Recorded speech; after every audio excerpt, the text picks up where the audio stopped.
Welcome to the Delingpod with me, James Delingpole, and I know I always say this, but I am very excited about this week's special guest. It is none other than Iain Dale, who is... Iain, you are everywhere. I mean, I might almost call you a complete tart. You've just had a successful run at Edinburgh, doing about, 2 zillion shows? We had 24 shows, 2 a day. Yeah, okay, so we'll come back to that. You did that, and you've got your LBC show, and you've got your podcast with Jackie Smith, and you used to run a publishing division of Backbite. Bite Back. Sorry. Bite Back. And I shouldn't get that wrong, because you actually published me. Bite Back. And what else? You founded a Politico's bookshop. Yeah, that was a long time ago. Yeah. 1997. That closed in 2004, so 15 years ago. Anyway, my point is, you have been hyper energetic in your career. Tell me a bit about your time at the Edinburgh Fringe. Who did you interview? Well, I got the idea because I'd been to the Edinburgh Fringe a few years and absolutely loved it. And if you've never been, you can't quite understand the atmosphere. It's quite addictive. So I've been about, 4 or 5 years in a row. And I went to see Matt Ford, the comedian, who was interviewing the odd politician here and there. And I thought, well, I could do this. And he sold out Tim Lawton. And I thought, well, if you can sell out Tim Lawton, you could probably sell out sort of people who are a bit more high profile. So I got a new agent last year, and he put me in touch with a promoter who's at Edinburgh every year.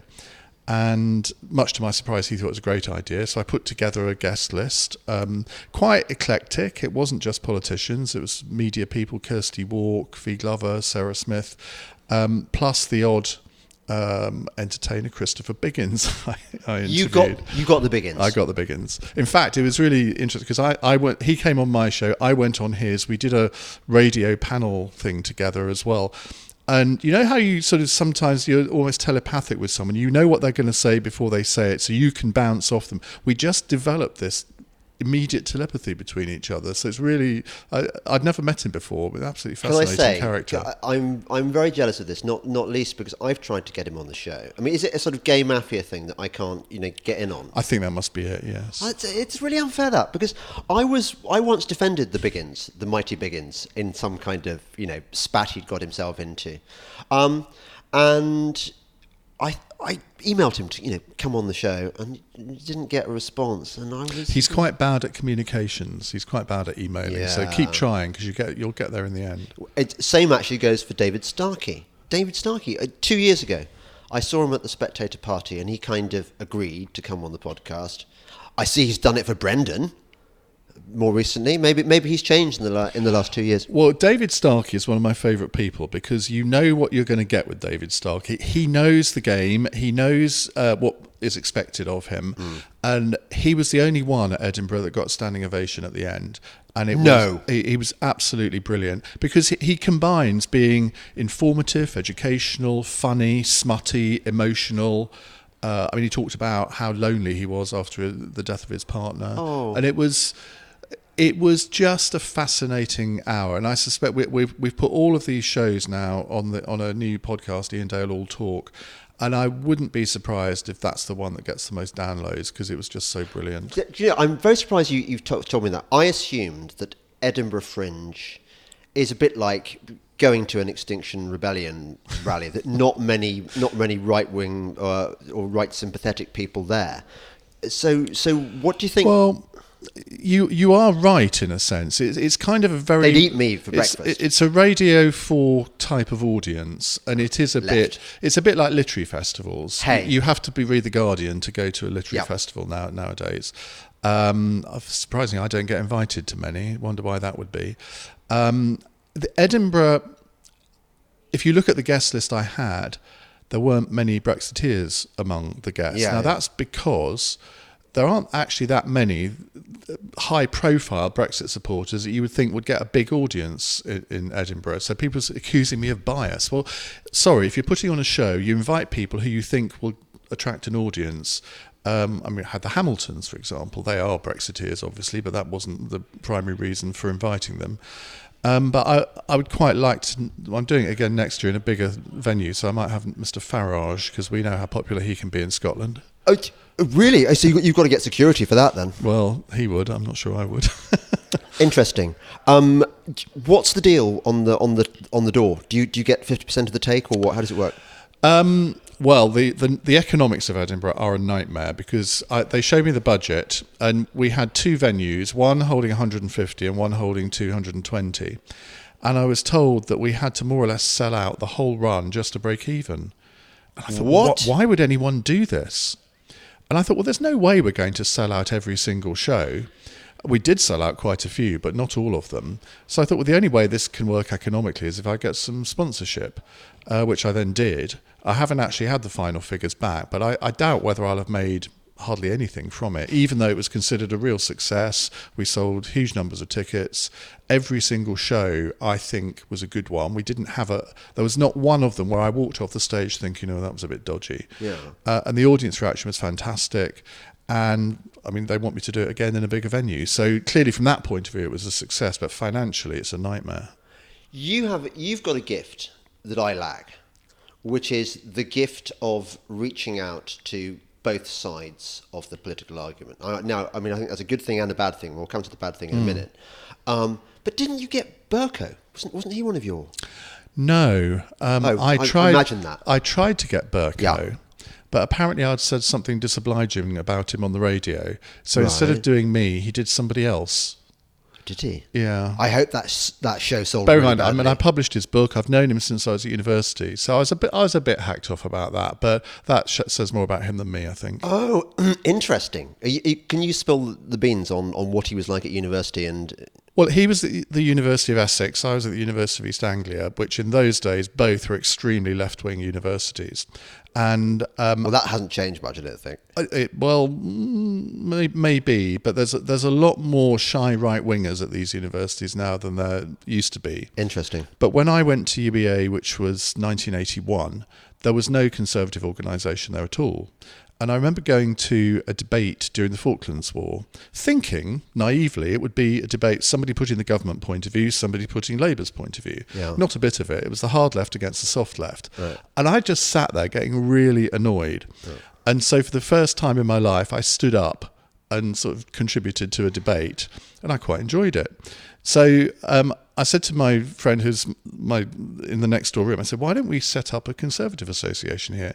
We had no contacts with Conservative Central Office, didn't know anyone really. So we just set up a stand at the Freshers' Fair in my second year. And to our utter astonishment, we got more members than the Labour Party had. Now, they thought this was great because they now had a real enemy to fight, whereas it was them versus the Trots before that. Yeah. So we'd go along to student union debates on a Monday evening and outrage them. We would invite lots of politicians up to speak.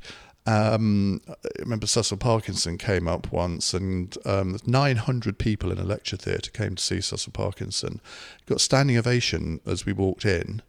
But the left had populated the front few rows, and halfway through his speech, and bear in mind his wife was on stage with us, they started throwing eggs, all of which hit me and his wife, none of which hit him. He lost his rag completely and just screamed at them, "Which little rat threw that at my wife?" And then they tried, from behind, they tried to invade the stage, but I had anticipated this, and I got various friends from the UEA rugby club to act as security, and shall we say they dealt with them rather effectively. Oh, nicely. So I had an absolute ball doing that, and that was really my introduction to politics. And I can remember only about 3 months after forming this, I got an invite to a reception at Number 10, hosted by Margaret Thatcher. Well, I mean, I thought I died and gone to heaven. I mean, I didn't even own a suit at the time, so I had to buy this sort of three-piece suit.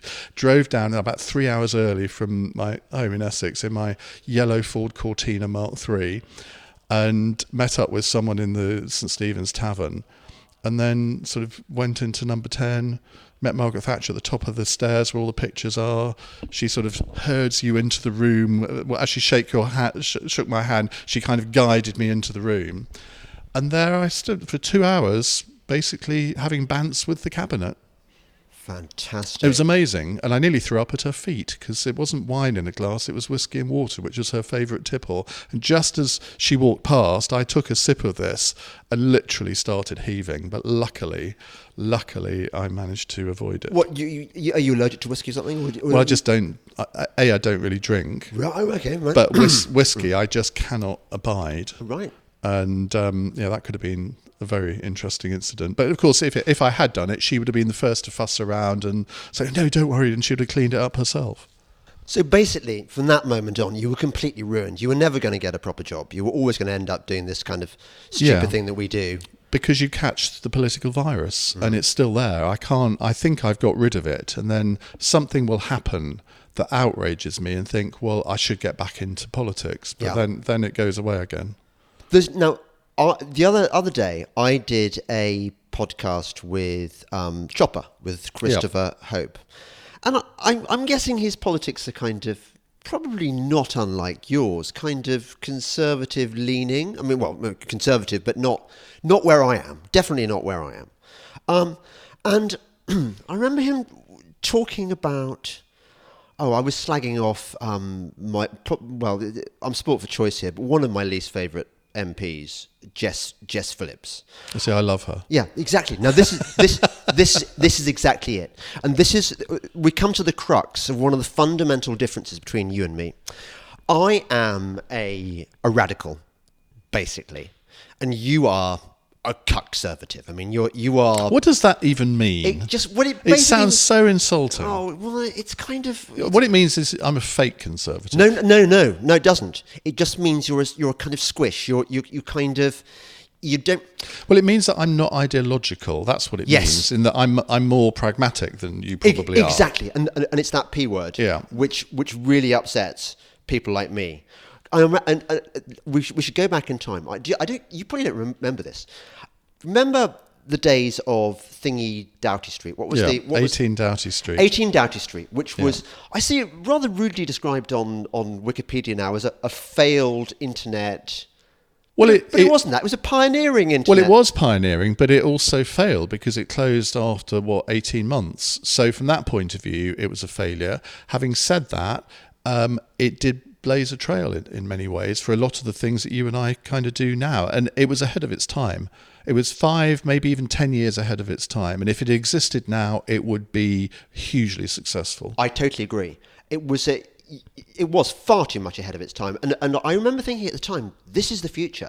It's where it's going to be. This is like, we are conservatives talking in an environment where we are not made to feel shit about being conservatives. But anyway, one day back then, you and I did an interview with me, and you had me on your show, and I can't even remember who was in power at the time. Was it Cameron? Blair. Was it Blair? Okay. Yeah. And I remember we were talking about the future of the Conservative Party, and I said something like, I would rather have a proper Labour government to crush the current Conservatives and make them completely rebuild, rather than accept this kind of squishy, pragmatic Conservative Party that we're seeing at the moment, who aren't really conservative. And you, I remember, were really appalled by this. You were horrified that anyone could believe that Götterdämmerung was the solution to the Conservative Party. And I didn't mention this time, I was equally appalled that you could not see this. Because I've spent the last... Apparently, my wife tells me that when I met her, I wasn't political. And people who remember me from my 20s and 30s say they didn't even know what my politics were. So obviously I was kind of radicalised, I don't know, in the Blair era maybe, I don't know. But what radicalised you? He says, neatly turning the tables. No. I really welcome... I was hoping you'd ask me questions. Because, I mean, it is your bloody job after all. I'm not sure that anything specific radicalised me. I wrote a book called How to Be Right, which was an A to Z of which James O'Brien then copied. James O'Brien then copied. You could have sued him. Do you think I could? No, you actually can't copyright book titles. But I mean, it would have been a fun case. It would have been. No, I think I enjoy. I remember when O'Brien brought his book out, and he was crowing about the fact that James Delingpole's version of this book was selling for 99p or whatever on. Well, I was thinking any book after 12 years after its publication date in paperback is probably going to be selling for 99p. Yeah. Anyway, of course, his book is now, I think in a similar predicament. So anyway, I wrote this book. To be fair to him, it actually sold really well. Oh, did it really? I mean, it sold over 100,000 copies, which by any stretch, it doesn't matter what you think of the content, that was a successful book commercially. Oh my God, Ian, you've just ruined my day totally. So sorry. No, thank you. Thank you. But that's really, really interesting. That shows that the public is much more susceptible to stupidity than I'd imagined. Well, I will defend James on that, in that whatever you think of him, he's not stupid. I mean, he's actually very intelligent, very clever, and you can argue about how he puts his views across and all the rest of it, but one thing he isn't is stupid. I'm sure you could make that case for a lot of bad actors. I mean, you could probably make the case that Jess Phillips is intelligent and that David Lammy is intelligent and that they are just very, very good at playing stupid for effect. And I would, if that were your point, I would concede it happily. Going back to your question, I wrote this book, How to Be Right, A to Z of all the kind of things that really just piss me off about. For example, I mean, it's just one. I spent my whole days every day being triggered by something. I remember once going to my local swimming pool, and there were these adverts from some anti-wife beating charity, and there was adverts telling with white middle class looking actors in wife beating scenarios, and I was thinking, this is dishonest. I'm sure that there is a problem with marital abuse in this country in certain communities, and it ain't mainly white middle class people. And how would you even know that? Well, I think, look, I don't really want this to be a debate about the problems with Islam.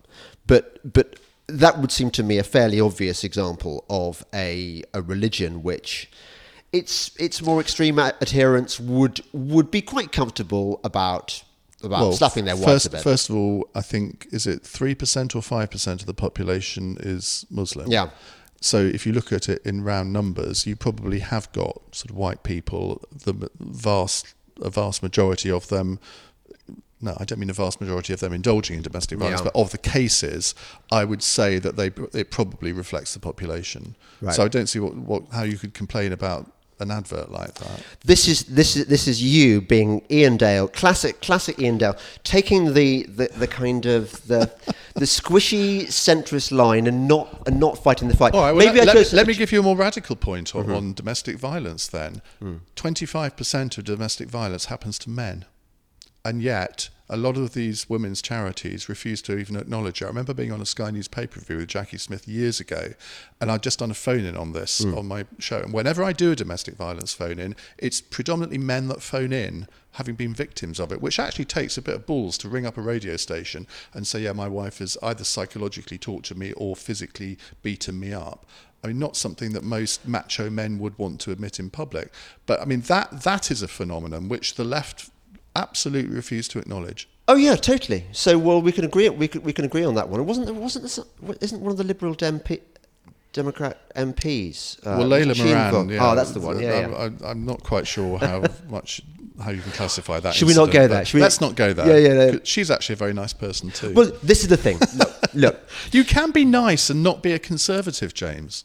But you see, there's nice and there's nice. I was having a Twitter debate about this morning, actually, about Tamsin Omond, who's right. Tamsin, she's a girl, Westminster educated baronet's daughter, right. who is leading the baronet's granddaughter, rather. Sorry, who is at the forefront of the Extinction Rebellion, and she had her wedding on Westminster Bridge this morning. Lovely. And she wasn't even Japanese. No, exactly. Yeah. So she she came to my house once. I think I may have invited her to my house.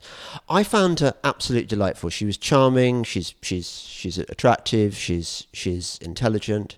But I don't think that behind that niceness was any love. I mean, my response to her is, here's Tamsin being nice. I like her. I don't think that she was being nice. I think the niceness was purely as a weapon, and that she would happily destroy me at the drop of a hat. And I think this is one of the fundamental differences between us and them. That they actually do want to destroy us. They do think that we are evil. Whereas I think that the other side are misguided, ill-informed, stupid, silly, but not evil. Very rarely do I think the evil. I think some of the things they do are evil, but I don't ascribe to them bad faith. And they are always accusing us of bad faith. I mean, I went to the Extinction Rebellion rally yesterday. I got a lot of hate, and in some of the people who confronted me, it was very clear from what they said to me that they believe that the only reason that I think the way that I do and write the pieces that I write is because I am paid to lie. And that, otherwise I would be obviously singing the praises of Extinction Rebellion, but because I'm paid by the right. This is why I think this is why I think your kind of centrism is not adequate to the task. If I were fighting a war, for example, because I know that you are a really decent bloke, because sometimes, when I'm going through bad shit, you send me nice emails, nice private messages. You're a good person, but I would not have you on the front fighting the enemy. I would have you running a hospital for, that's what you'd be doing, Ian, because you're not. Oh, how you misjudge me. Maybe. So we'll defend yourself against my slurs. I think that I don't disagree with everything you just said, but I think there are people on the extreme left who do match your description. There are people who genuinely, their life's mission is to destroy the right, just as there are people on the right whose mission is to destroy the left. Now, one of my weaknesses, I will fully admit, is that I tend to see the other person's point of view possibly a little bit too much. I am not ideological in that sense.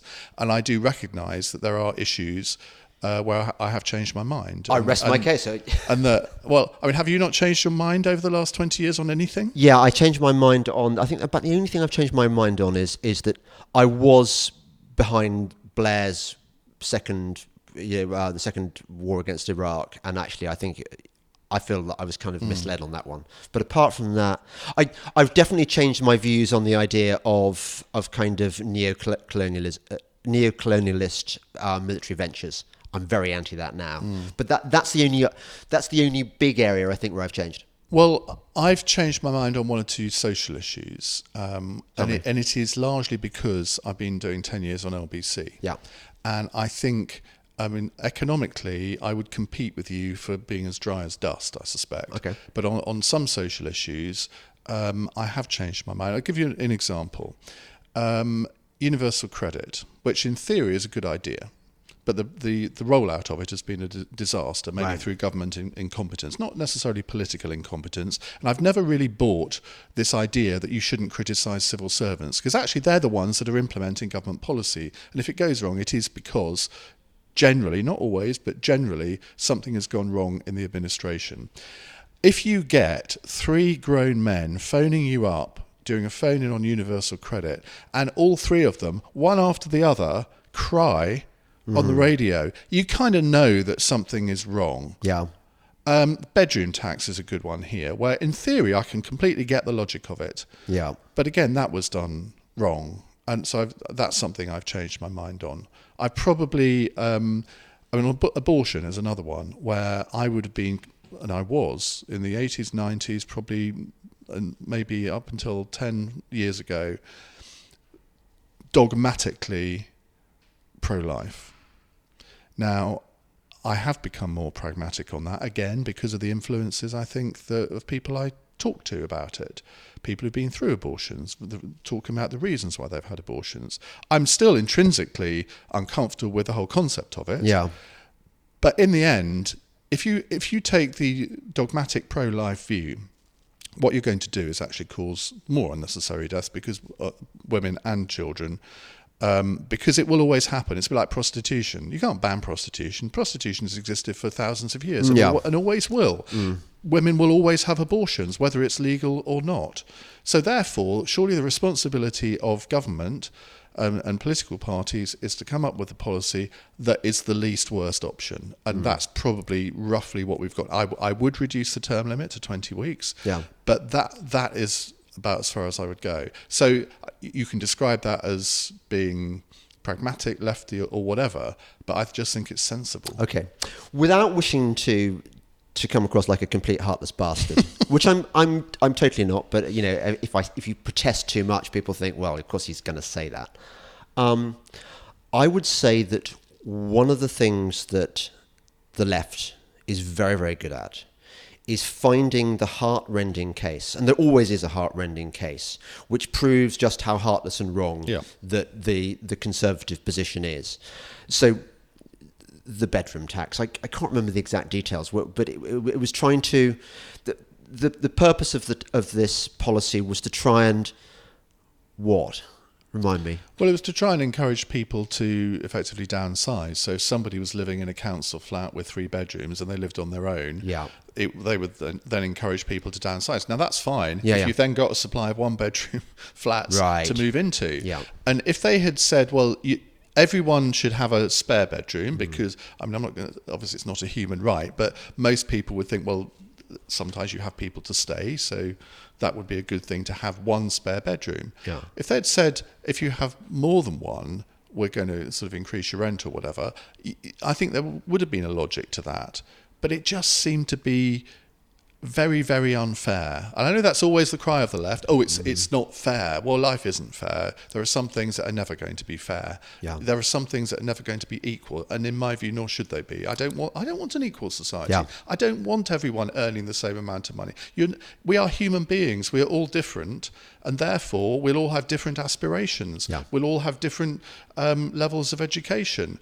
And this is where the sort of blue blood in me sort of starts to rise, if you like. When I hear Labour talking about sequestrating private schools' assets, yes, that is red blood communism. Right, good. And I will fight that tooth and nail. Okay. So we may have you on the private education division. I did not go to a private front. School, by the way. No. And I probably, if I had children, I think I'd have probably wanted the option, but I don't think I would have automatically sent them to private school. You would, Ian. No one in their right mind wouldn't, if they could afford it. There are some really good state schools out there, but if you live in an area where there aren't... Catherine Burblesing's school. Now, if I were in the Catherine area of that, my God. Although Catherine told me they've only got 1 middle-class child there.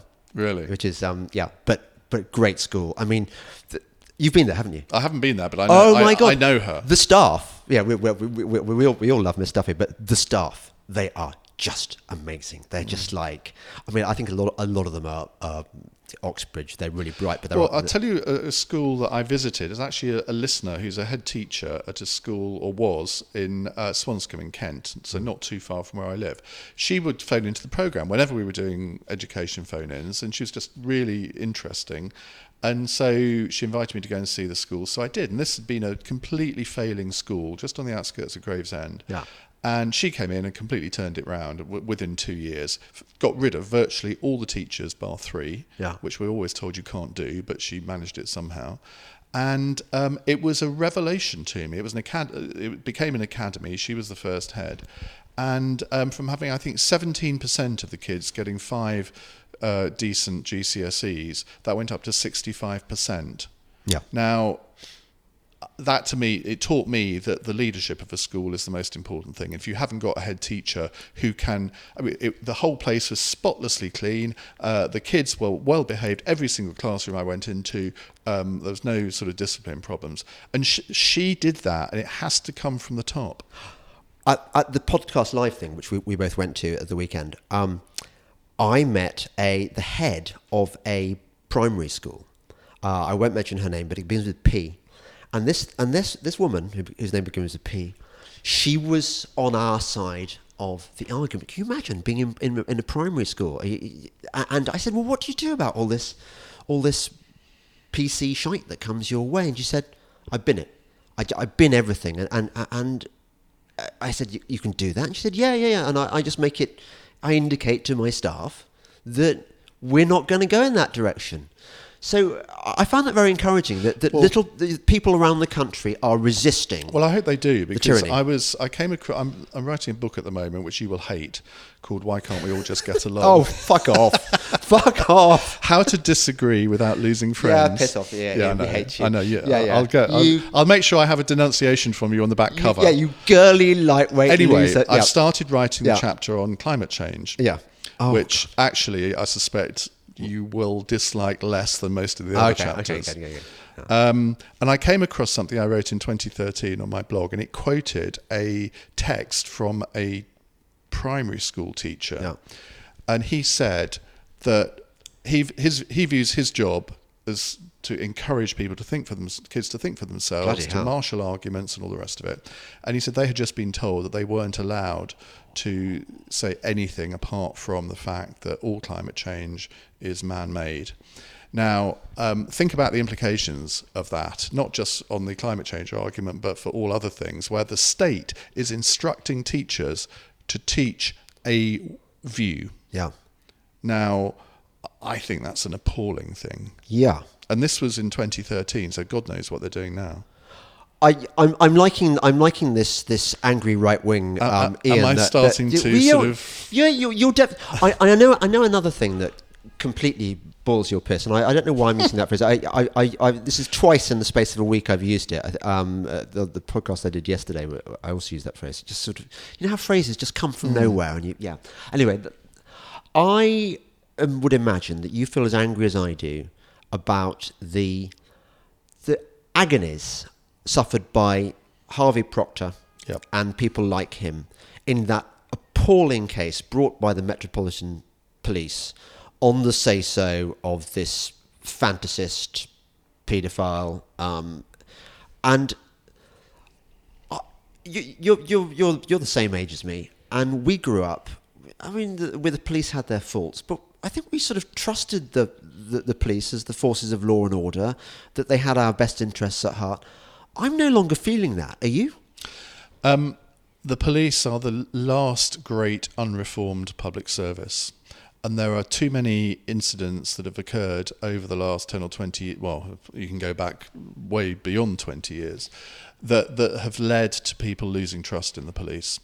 They will blame it all on lack of funding. And they have a bit of a case on that, but not on what you've just mentioned. Yeah. And when I didn't know Harvey Proctor, only by reputation, when all of this happened. But I was outraged when I read about what had happened to him. He'd lost his job and all the rest of it. We should just very briefly, for the American special friend who hasn't heard of this guy. I mean, he was a former MP, enjoying a happy retirement in a kind of semi-grace and favour apartment on a grand estate. He was private secretary to the Duke of Rutland. Okay. I think that's the right title. Right. He was in his late 60s at that point. He's now 72. And the police raided his house because of allegations about historic sexual abuse offences. It ruined his life. He lost his job. He lost his house. He lost everything.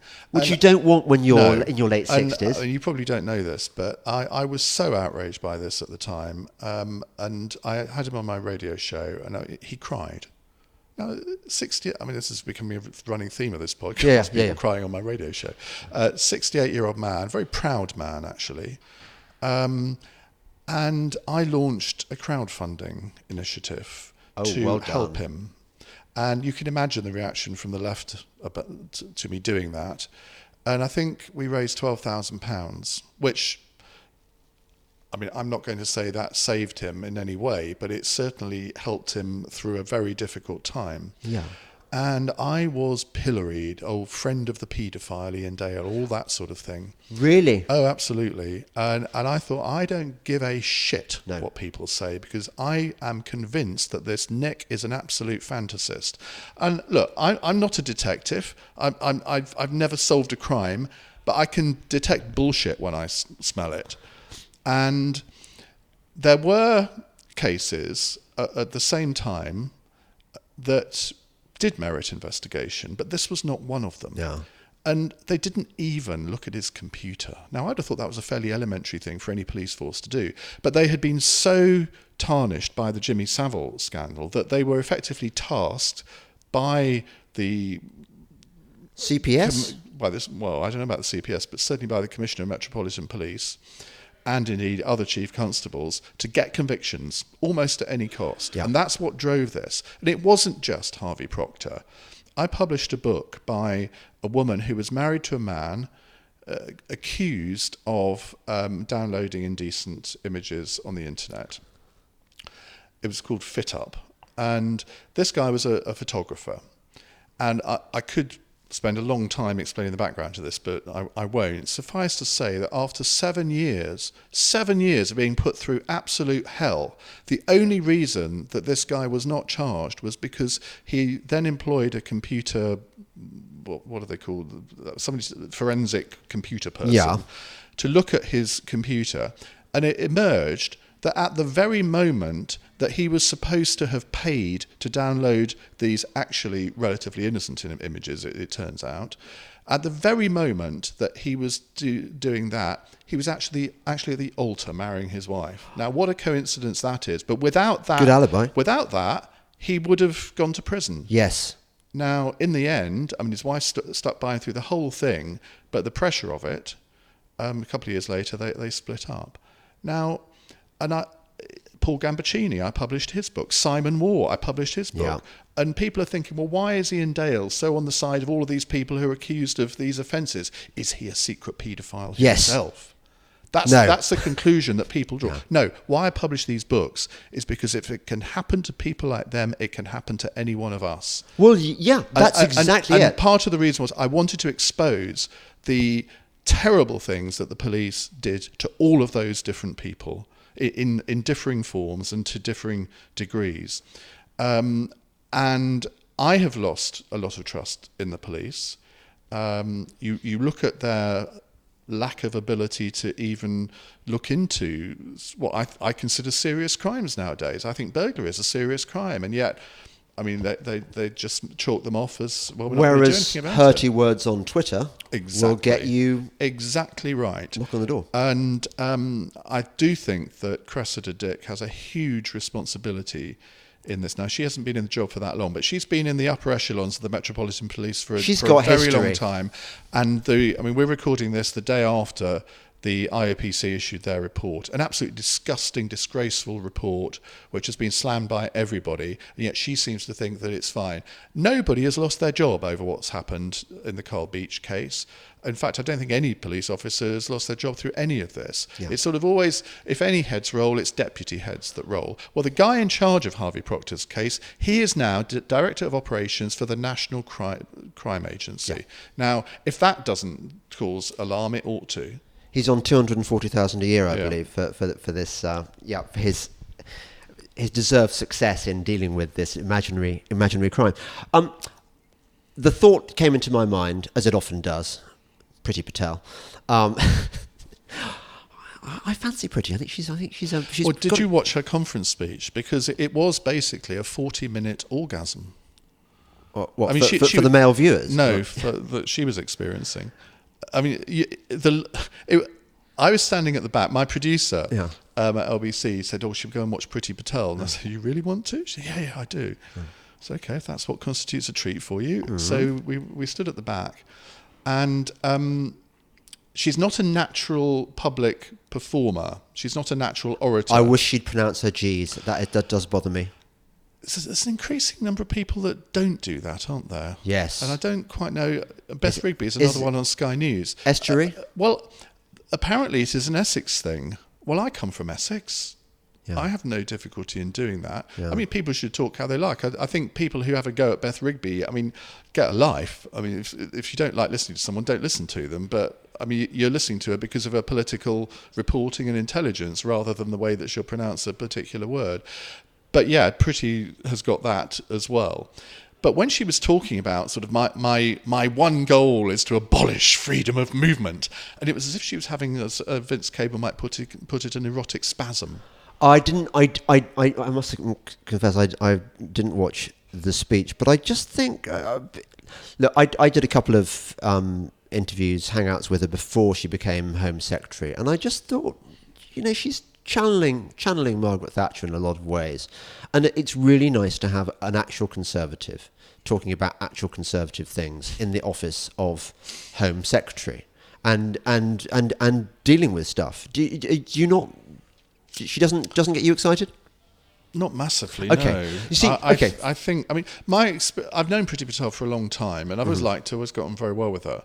But there was one incident that really marked her down in my book, where she, on the day Jeremy Corbyn was elected leader of the Labour Party, she was put up by the Conservatives to comment on it. And so she came on my show, and she started off saying, well, Jeremy Corbyn is a danger to the country's security, to your family's security. And so I just let her go on, because obviously that's what she'd been told to say. And I just said, aren't you going to congratulate him? She goes, it's not my job to congratulate him. And I said, no, it'd be polite though, wouldn't it? And then she just kept on about this national security thing. Well, I mean, I kind of agree with her on it, but I just thought, anybody with an ounce of human politeness would have actually said, well, obviously I congratulate Jeremy Corbyn, but... Right. And she then didn't do an interview with me for about 3 or 4 years after that. Whereas Robert Halfon, Conservative MP for Harlow, nobody's got a bad word to say about him. I absolutely tore him to shreds on something. I can't remember what it was now. And he then phoned me later that night. And I was thinking, oh, God, shall I answer this? And he said, I just want to thank you. I said, what do you mean, thank me? He said, well, because that experience taught me something. It taught me that I need to prepare better to go up against an interviewer like you. And I thought, well, that is an adult reaction, whereas hers was a petulant flounce. Interesting. I think we found another of our fault lines. Because, look, Etonians, for example, old Etonians are famously polite. They use politeness as a weapon. Yeah. I actually applaud Priti for not congratulating on Corbyn on his appointment on your show, because it seems to me that this is exactly part of the problem with politics. I was very conscious of this when the Conservatives, Boris's Conservatives, started sacking people like Nicholas Soames. I don't know whether he never mentions this, but he's actually Winston Churchill's grandson. I didn't know that. No. It's a bit like Peter Hain would not like it to get out that Madiba was his close personal friend. Did you know that? Well, he was Mandela's bestie. I did know that. Did you? Because I published his autobiography, which you regard me as a traitor for doing. I imagine. How did you squeeze this information out of him? Well, it was difficult, but I told him he had to write a chapter on it. In the end, he wrote about 17. Okay.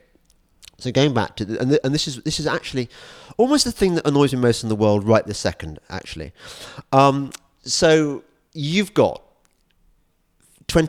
ever since Margaret Thatcher, the Conservative Party has been run by Liberal Democrats and real. Well, that's simply not true, is it? No, don't argue with me. Well, Ian Duncan Smith is not a Liberal Democrat. William Hague, when he was leader, was not a Liberal Democrat. You can argue the toss now. But he's appalling now. Anyway, okay. Just go with my thesis. All right, okay. Except, so I'll indulge you for once. This is where proper Conservatives like me actually think it is. So, okay. So finally, the Conservative Party starts purging itself of people who have been holding the party back, completely ruining it for the rest of us. And the response of people like my very good friend and endlessly polite Michael Gove is to make out we can't get rid of these people. And the reason he doesn't want to get rid of them is not, I don't think, because these are powerful talents who are really advancing the cause of conservatism. Some of them were, or are. Yeah, maybe. We can argue that in a moment. But the reason is because basically they're all in the same building. They all work together. It's all like it's professional. What's it called when you look after your own, because they're it's as though once you get into the Houses of Parliament, you've all been through this process. Therefore, the public owes you a break. You should stay in place forever because basically you're all mates together. I don't like that at all. Absolutely. And that politeness that you talk about, this congratulating. No, these people are are elected representatives, and they are mostly complete shit. They are just, they may work very hard, but they are useless. Some of them are. Well, including David Lammy, including Jess Phillips. All Jess Phillips can do... Well, you keep naming those two. I mean, if your case was that strong, you would be naming dozens, if not hundreds of others. No, I'm sure there are lots of ones that I don't know about who are equally crap. I'm just talking about the ones who are prominently annoying. I mean, I'm sure Parliament is awash with complete non-entities. If we're talking about people being annoying, fine, I'll agree with you. Jess Phillips can be incredibly annoying. So can David Lammy. So can virtually anybody. That's because we're human beings. It's not because they're politicians. No, I think it's worse than that, Ian. I really do. I tell you my problem. Well, one of my problems with God, we could be here all day. Jess Phillips, and it's this. Back in the day, I think we can agree that the Labour Party saw its function as to look after the worker, after the workers. That ship has sailed long ago. Now it's all about identity politics and posturing on Twitter, which is fine if you're like me, if you're basically an amusing troll. It's fine. But when you're in Parliament, really, if you're going to bang on about, and I had this out with Hope when he tried to stick up for Jess Phillips. He said, well, she stands up for women's rights. Well, hang on a second. Women's rights, where it really matters, where it's a real problem, is in the Muslim world, for example, where women really are second-class citizens. Which, to be fair to Jess Phillips, she has spoken out about. But in this country, I have sons and daughters. I worry far, far more about the sons than the daughter, because this is a culture which discriminates against men now. It's post Me Too, well, even before Me Too. It was the pendulum has swung so far the other way. So I'm not really applauding Jess Phillips for banging on about the non-existent gender pay gap and things like this. These pretend issues, which is all the left seems to do these days in Parliament, and quite a lot of Conservative MPs too. This is what bothers me. I don't think we should give them a break. I don't think we should treat them like nice people who are just, our mates at a dinner party. I mean, I like Jess Phillips partly because she is a character, and there aren't that many characters in politics. I'm fed up with interviewing the sort of speak your weight machine type of politician, so I enjoy interviewing her. Again, in Edinburgh, she was certainly one of the top 5 shows because she was entertaining. She is a real person. She's what you could call a mensch, but I think. I would totally agree with you. If this were a game of The Island with Bear Grylls, who would you like in your group? You would love Jess Phillips. Yeah. She'd be great. David Lammy maybe not so much. David. I don't know. I don't think he'd be very practical. If there were any general knowledge questions, he'd if there was a quiz where you could win a fish, he'd be good at that. But I'm not disputing for 1 second. Is Jess Phillips a person you'd like to have sitting next to you at a dinner party? She'd be bloody great. Is she the kind of person I'd want? I've got you to say something nice about. Oh yeah. But this is why I want to explore this particular fault line, because I think there is a difference between being a character and being an MP. It's possible to be both. Of course there is. I mean, if we go back in time, when we were in our 20s, there were MPs like Anthony Beaumont Dark or Terry Dix, people on the far right, right, the right of the Conservative Party, who were characters who would constantly get quoted in the papers, just like Jess Phillips does today, because of the controversial things that they said. They happen to be useless politicians, actually.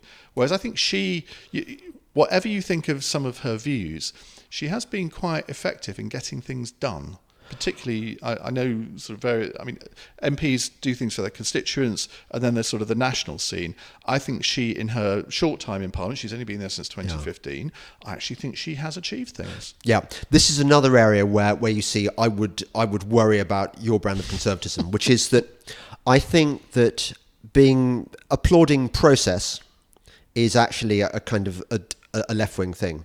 How was I applauding process? Well, because you were saying she gets things done. Well, is that a bad thing? Well, yeah, if the things that she gets done are shit things, yeah. That's the thing. I mean, look, Ian, I'm an ideologue. I think we've gathered that. Yeah. I'm an ideologue. And I'm not. So, exactly. I suppose that's what it comes down to, isn't it, basically? I'm an ideologue, you're not. But I'm accused of being an ideologue. I mean, for example, on Brexit, I'm accused of being an ideologue. You're so not. On climate... Well, I think if there is a current issue where I have nailed my colours fairly firmly to the mast. Yeah. I mean, I hated Theresa May's deal. Surrender Admittedly, if I had been an MP in the final round, I would have supported it on the basis that 70% out is better than 30%, but that ship sailed. Yeah. I'm now of the opinion and again, we're recording this on the day that Angela Merkel has basically scuppered everything. Well, in a good way, I think. Well, are you happy about that? I think that Boris Johnson should now withdraw from the negotiations. Totally. It is quite clear. They are trying to annex Northern Ireland. Now, Selmayr, the beast of Berlaymont, remember about a year ago, he was caught saying, well, the price for Brexit is Northern Ireland. Yeah. Well, they're now trying to deliver on that. Yeah. Well, good luck to them on that, because any prime minister that went along with that, it would be toast, and deservedly so. And I may not always have been Boris Johnson's biggest fan, but there is no way that he is going to accede to anything like that. No. Where are you now on Boris? I do slightly swing in the wind on him, because... Oh, you surprised me. Yeah, I know. I'm giving grist to your mill, aren't I? I swing in the wind, shock Iain Dale, says Iain Dale. I always remember the first time I interviewed Boris, and it was on 18 Doughty Street. Oh, yeah. And it was the day that he announced he was going to stand for London Mayor. Yeah. And he came to the studio, accompanied by Katie Perrier, and who was his spin doctor at the time. Oh. And it was a pre-recorded, it's going to be half an hour. Mm. So, I mean, normally you just have a gentle question to start with. So my first question was, it's day one of a Boris Johnson mayoralty. What's the first thing you do? Well, Iain, I think good question. I think And I thought to myself, should we start again? And I thought, fuck it, no, let's just continue. If he can't answer a simple question like that, then why on earth is he running? Now, I actually think he wasn't a bad London mayor. He's pretty good. I think he did better than virtually everybody thought. Even Ken Livingstone has said that. Did I ever think that he was the right person to lead the Conservative Party? In all honesty, no. I think running London is very different from being Prime Minister. I didn't ever... Well, because I was chairing the hustings, I never, ever expressed a preference. But you can tell me now. Well, if I could tell you, I would. I was more impressed by Boris in the hustings than I thought I might be. There were several moments where I thought, no, you have got it. And there was one guy, a 16-year-old in Manchester, a British Asian guy, stood up and said, I suffer from chronic depression, and I've got other mental health problems. How are you going to make my life better? Now, I don't know about you, but I was sitting there thinking, fuck, how would I answer that? Yeah. And I didn't know how I would answer that. He gave the most brilliant answer, totally speaking to the guy as if the rest of the sort of 1,000 people in the hall weren't there. And I thought, well, credit to you for that. That is something I wasn't expecting you to be able to do. And but then again, on other things, he was kind of away with the fairies. I mean, giving just bluster and incoherent answers. Jeremy Hunt, I think, for people attending those hustings, most of the people I talked to who came in undecided went away saying they were going to vote for him. Because he's a slightly reassuring figure. He's got that sort of doctor thing. He's the gynaecologist. I wouldn't say gynaecologist, but I know what you mean. So I can't say really, because I didn't come to a firm conclusion. I didn't have a vote in it. I'm not a member of the Conservative Party, so I didn't have a vote. So I didn't feel I needed to come to a decision. I think most people, because they knew of comments I've made about Boris in the past, probably assumed that I would be on Jeremy Hunt's side. But neither of them came up with a coherent Brexit plan in public. I just hoped they had one in their bottom drawer or something. But I'm not sure that actually Boris did. I think there was a plan dreamt up by Dominic Cummings, but the prorogation and the Supreme Court and the Benn Act have completely scuppered that, and I'm not sure there's a plan B. No, I don't want to talk too much about kind of nitty-gritty of politics. It'll be out of date by the time this goes out. Everything's going to be out of date, exactly. I just wanted briefly, before we go, and this could have... I could happily spend another couple of hours with you talking about it. No, yeah, but... I did a 2-hour podcast the other day. And were you kind of... played out at the end of it? No, well, it only happened because I was in Manchester and Jackie was wherever she was. And then suddenly Chris Mason, the BBC politics guy, texted me, we were going to have lunch. And he said, I'm in the same hotel as you. So I said, come up and join the podcast. So he did. So we did an extra 40 minutes to what we'd normally do. I haven't had a single complaint for anyone saying, oh my God, 2 hours, what are you thinking of? And if you provide the material, people will stick with you. I totally hear that from I think lots of bad shit has happened as a result of the internet. Like, for example, we can't earn a decent living from journalism anymore, from newspapers. They used to pay us, even for a rock review, you'd get loads of money and travel pieces and stuff, and you can't do that anymore. But I think one happy development is that the long form interview and it enables us to do stuff like this. Yeah. And there are people out there who will listen to this shit. Listen to you and me just talking away. That's nice. But we ain't doing it for the money, are we? Well, we hadn't discussed a fee, but if you want to grease my palm. We're both in the podcast game, and I do this at the moment for the love. I mean, I suppose there's a little voice in my head saying, "Oh, you keep at it. You might be able to monetize this one day." But we do it because it's like an addiction, isn't it? It is a little bit. I think anybody that does this sort of thing, we might as well be honest, we like the sound of our own voices. Yeah. I do think that the long-form interview is kind of public service broadcasting that the BBC ought to still be doing. It doesn't. It was criminal when they axed, not This Week by Andrew Neil, but Straight Talk with Andrew Neil, which was a half-hour programme. It only went out on BBC Two, the news channel. Very cheap to produce. I mean, it probably had one producer. They had a black studio. There was virtually no cost to it, apart from Andrew Neil's exorbitant fee, no doubt. Yeah. And they axed it. And the only programme on the BBC now where you get a half-hour interview is Hard Talk with Stephen Sackur. Now, I think that's criminal. And the BBC politics department ought to be doing not necessarily this, but something where you can actually really examine people. And I mean, I do it all the time now. On a Tuesday, Thursday at 8 o'clock, I have an hour often with one person. Well, where else do you find that on the radio or television?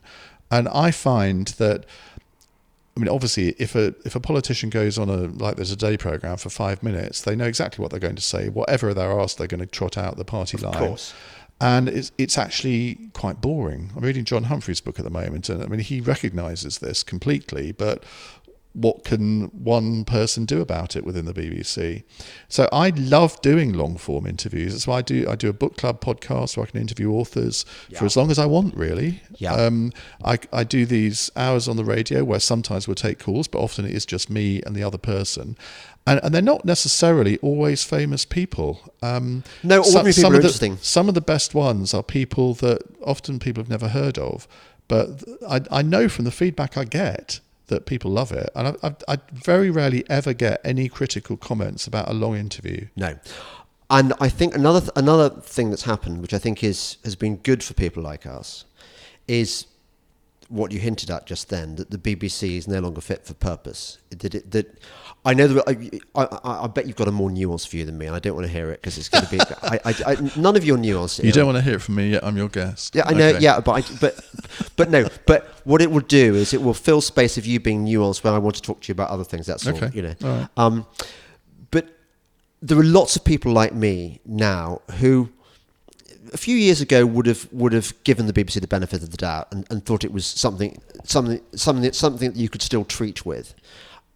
For me, that is no longer the case. I just think the BBC is an abomination. But the glory of that is that there are lots of people out there who feel as I do, who are yearning for audio or visual or written entertainment, which they would have got back in the day from the BBC. They no longer go there. In the end, the BBC will be successful or not because people will listen or watch it or not. Now, there are loads of alternatives now. Yeah. So, I mean, why is 5 Live on a downward spiral? Why is LBC on an upward spiral? It's because we're giving people what they want, and 5 Live patently is not. You look at all sorts of other bits of the BBC where, I mean, they constantly claim they haven't got enough money. Well, I think I could do quite a good job running the BBC with $3 billion a year. But the thing that really irritates me about them is that is their sort of liberal left bias. It's not a party political bias, it's just an institutional mindset. Totally. And where they can quite happily put someone like James O'Brien on Newsnight as a presenter. Do you think that somebody with my political outlook would ever get that chance? No. And people always say to me, "Oh, you must really want to be on the BBC." Well, no, I don't, because I wouldn't be allowed to do. They'd give it to me, though, Ian. Well, and I think in the last 10 years, I have proved myself as an interviewer. Mm-hmm. Have I ever had an approach from the BBC? Not a single one. Now, I've come to terms with that. Now it doesn't particularly bother me, although just having said it, people will think that it does. But I love what I do on LBC. I'm given total editorial freedom to do what I want to do. And I know that if I did go and do something on the BBC, I would have pre-prepared lists of questions. I'd have these massive briefs that I would have to war game interviews. Well, if they say this, you need to ask that. So it wouldn't be temperamentally right for me anyway, but I know that they would never ever do it. That's what I wanted to ask you. How much research do you have to do for your interviews before you? Excellent. Thank you. I'm so glad you said that. It was hilarious. I went on the media show on Radio 4 with Amal Rajan, and I was on with Andrew Marr and Rachel Sylvester. Yeah. And it was all about the art of political interviewing. Oh, yeah. And Amal Rajan asked me, well, how do you prepare for an interview? Yeah. And to the horror of all three of them, I said, well, I generally don't. Now, if I'm interviewing the Prime Minister, I will have maybe 4 bullet points on a piece of paper just of the subject areas that I want to cover. But if I have a list of questions, I'm a human being, and I will then ask the list of questions. Yes. Whereas I want a conversation with somebody. And to be fair, John Humphreys in his book says, look, I wanted all my interviews to be conversational. If you actually listen to his interviews properly, they're not actually that aggressive. They are quite conversational. And I find, and this is a terrible thing to say in many ways, but the more preparation I do, the worse the interview becomes. Yes. And I learnt that in Edinburgh, where if you're doing something new, you're kind of apprehensive and you want it to go well. So in Edinburgh, I did for the first 2 or 3, I would have a bit of a cue card. But then I thought, this is meant to be in conversation. So the next one, I just went on without anything at all. And it was much the best thing to do. Exactly. So I know you have to have self-knowledge. And I know now that I'm much better in interviews when I adopt that approach. I mean, it's quite convenient in terms of workload. Imagine if you had to do that at Edinburgh. Imagine if you 24 interviews. Well, you couldn't, could you? Well, particularly for no money. I mean, for the people, most of the guests I had either interviewed before I knew. There were a few that I didn't know or hadn't interviewed, and yeah, I might have looked them up on Wikipedia just to sort of get a few things in my mind. Yeah. But I mean, you're not much of an interview if you can't carry out a conversation for an hour, are you? No. There's the only danger of that approach, and by the way, I totally agree with your approach, but there's a risk, of course, that you're going to interview somebody like Donald Trump and not be aware of the key fact that he's president of the USA, and that maybe you should have asked him about that. But I think other than that, no, it's much better to discover you're acting as an ordinary member of the public, and you know some vague things about this person, and you hope they'll emerge in the course of the conversation. And the skill of the interviewer, I think, is to bring people out of themselves. Because sometimes, particularly when you're interviewing a member of the public, and if it's of any length, they're not used to the environment. They are nervous, and you've got to relax them, and therefore you want to have a conversation. It's not that you aren't looking to be confrontational, even if it's somebody who probably you might want to be confrontational with. You've got to put them at their ease. And I can't think of an interview that I've done where I've come away thinking, if only I had prepared more for that. I'm sure there must be examples of that.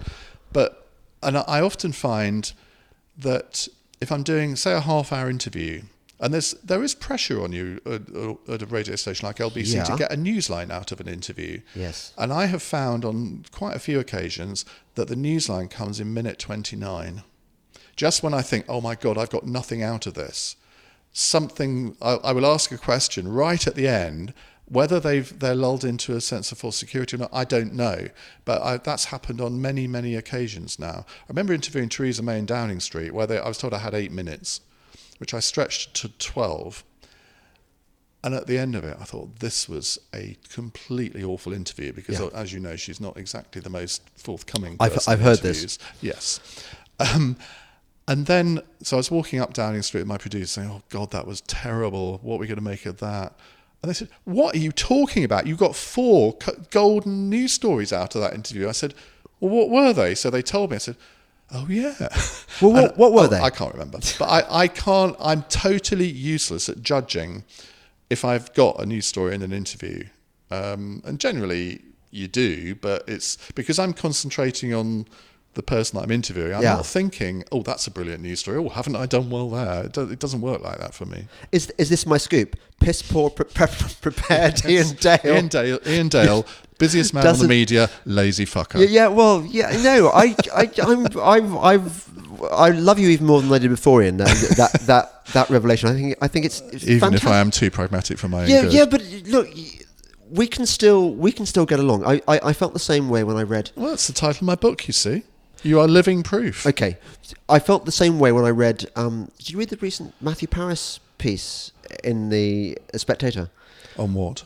Why I, despite all the evidence to the contrary, why I'm a conservative. I mean, that wasn't the actual title, but I did read it. I have to say, I'm a massive, massive fan of Matthew Paris. You won't be surprised to hear. But...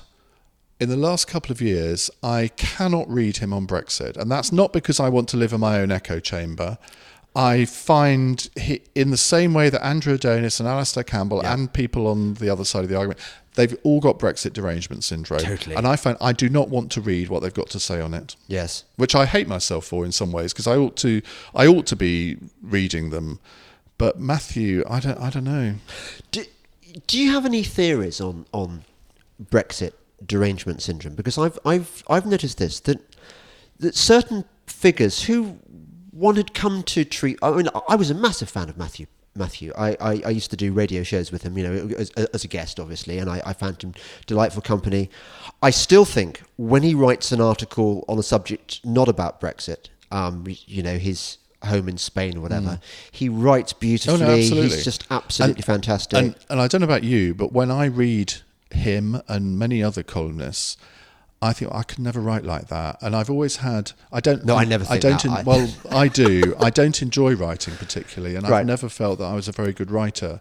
And I used to have a column in the Telegraph. My mission was to explain David Cameron, haha. Oh, right. And every time I press send, I assumed that they would send it back saying, this is rubbish, you just want to hang yourself. Yeah. And so I've got this real imposter syndrome. Right. And... but going back to the previous discussion, I remember one of those Telegraph columns I bashed off in 20 minutes, and that was the best one I wrote. Sometimes the muse comes. I mean, I can write quickly, which is a blessing in today's environment. But well, it's something you share with Boris, who is absolutely fantastic at turning around pieces. I think, I tell you what, if we were talking about regrets earlier on, I think that I would have so much more life if I didn't allow myself so much time to write articles. I just think... So when you write your Spectator column, how long does that take you? Well, when the muse takes me, I can do it in a couple of hours, but sometimes it could take a whole bloody day. Really? And I hate myself. See, I've never ever done that. Even when I remember the Mail on Sunday rang me up just before Christmas last year, wanting me to do an article on the decline of public discourse. Yeah. And I nearly said no. And I had to write 1,600 words, quite a long article for anything. That's a biggie. And I think it was due to come out the day after Boxing Day or something. No, I had to write it on Boxing Day, which is about the last thing I really wanted to do on Boxing Day. Yeah, but that's the time to get permission. But I did spend quite a lot of time on that, but it was nowhere near the whole day. And it was that article that has really been the spark for the book, because it got such a reaction. And so it's... That's why you've done so much more shit, and you probably earn much more money than I do. Because you've got this. Well, I mean, I looked at your schedule for the day. You've got about 5 different things. You are my only thing today. I mean, after this, I'm going to go home. I'm going to do some Breitbart stuff, but I haven't got 5 things in the day. It exhausts me. Well, I wouldn't say today was a typical day. Right. I mean, tomorrow I shall spend most of the day doing some more writing of the book. And then I'll come into LBC, get there about 4. So what I try and do is I have one day a week where I do pack everything, because I don't actually like coming into London early. So I will pack as much as I can into one day, so I don't have to spread it over 2 or 3. I'm not going to ask you how much you get paid by LBC, but generally speaking, a shitload. Well, yeah. Well, I wish that were true, but I'm kind of. No, it actually is true. Oh, is it?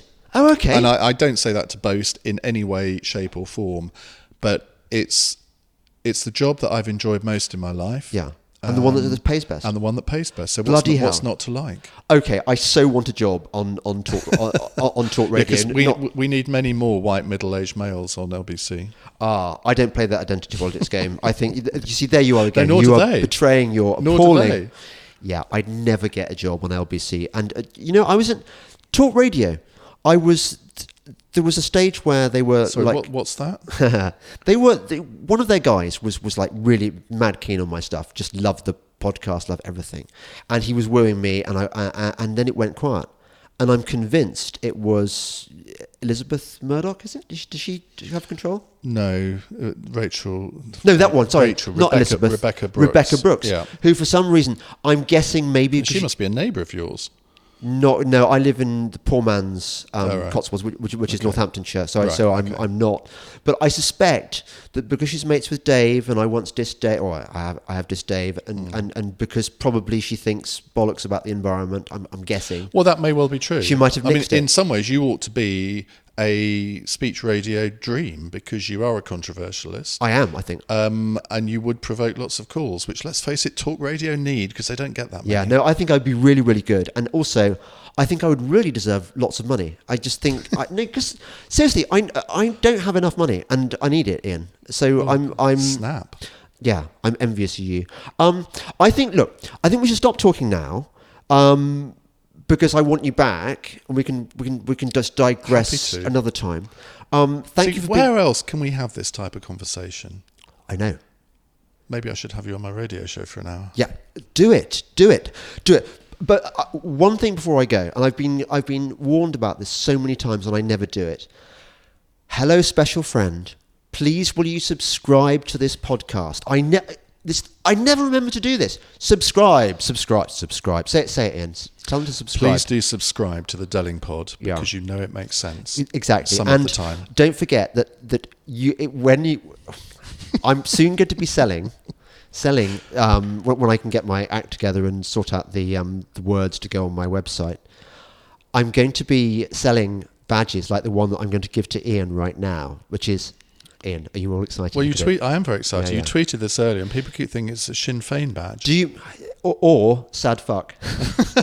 do you want the sad fuck badge? Which one do you want? I've got 23, 21, 24. What do you mean? Well, they're all numbered, are they? Yeah, they're limited edition. Are they? Well, because so no one can forge them. I think I'll have 21 because that's an age I quite like. Okay. Or used to like anyway. Okay. Can I plug my own podcast? Of course you can. I do 4. Oh. The main one is called For the Many. It's a weekly podcast on politics, but we do a lot of humour and smut as well with Jackie Smith. Smut, yeah. And I do the Iain Dale Book Club twice a week at the moment, different authors about their books. Cross Question, which is our version of Any Questions, that comes out on a Wednesday. And the Edinburgh one, Iain Dale All Talk. You complete whore. Yes, no, I know. Happy to have you plug your things, but actually that's just prompted a thought in my head before we go. What are the best 3 books you've read in the last year? Wow. I'm a very slow reader because I tend to just read in bed and I'm out like a light after 3 pages. Yes, I'm reading Cameron's book at the moment, which I'm really enjoying. Absolutely. It's authentically him. It's got his voice coming through. Right. You will hate it, obviously. Yeah. So that would be one. I've read... Giles and Mary from Gogglebox, they did a diary. I love Gogglebox. Oh, right, okay. That was quite entertaining. I interviewed them about it, and they are exactly the same in real life as they are. They even call each other nutty in real life. What else? Andrew Roberts' Churchill book. I'm about halfway through that, and I've just started Charles Moore's Thatcher book, in which I feature in the index, which I'm incredibly proud of. There's so much shit out there to read. No, there really is at the moment. The thing is, though, all of these books are so massive.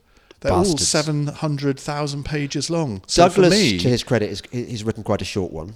I have bought Douglas's book and I haven't read it yet because I think it's going to be relevant to mine, so I can plagiarise it. It'd be good. You can whip through that one. I mean, Tom Holland's book is quite a doorstopper. What's that about? Dominion, about the history of yeah. Christianity. Very, very, very, very interesting. I'll tell you one book that I read recently, and I interviewed him, Jason Webster. It's written a history of Spain, which you think, well, why would that be particularly interesting? But I think Spain is a country we don't know an awful lot about. It's called Violencia, and it goes right back to the year dot and takes us through to the present day, and it's a really good book. I'd like to read that, although thinking about it, Ian, there's probably lots of countries we don't know much about. I mean, well, that is true. I mean, Germany. Oh, you probably know about Germany, but well, I think most of us don't. I just bought a massive biography of Bismarck, who is kind of one of my heroes. Is he? What, Politics is the Art of the Possible? I think I'm not sure he's my friend. Well, I'm not sure he's a friend, but I just think that what he did to unite Germany was just an incredible achievement. And a really interesting character, so I'm looking forward to reading. One thing I think we can agree on before we go, I love the Germans. So do I. Absolutely bloody love the Germans. Why? Why do I love the Germans so much? Yeah, I think it's because they're like us. But this is the thing. People accuse people like you and me of being anti-European. Well, we're not. No. At all. I used to speak German to such a degree that no German knew I was English. I was that fluent. Oh, that's good. Unfortunately, not anymore. And it is just the most amazingly diverse country. I mean, it does have a massive middle class and then a sort of underclass and a bit of an upper class. Yeah. It's very, very different to this country in that way. But I just love everything about it. I mean, I can't think of... If you said, what don't you like about Germany? I'm not sure I could think of an awful lot. Maybe a bit too much sausage? Nothing wrong with a bit of sausage, James. You can't have enough sausage. And on that note, goodbye. Thank you for listening, special friend. Bye.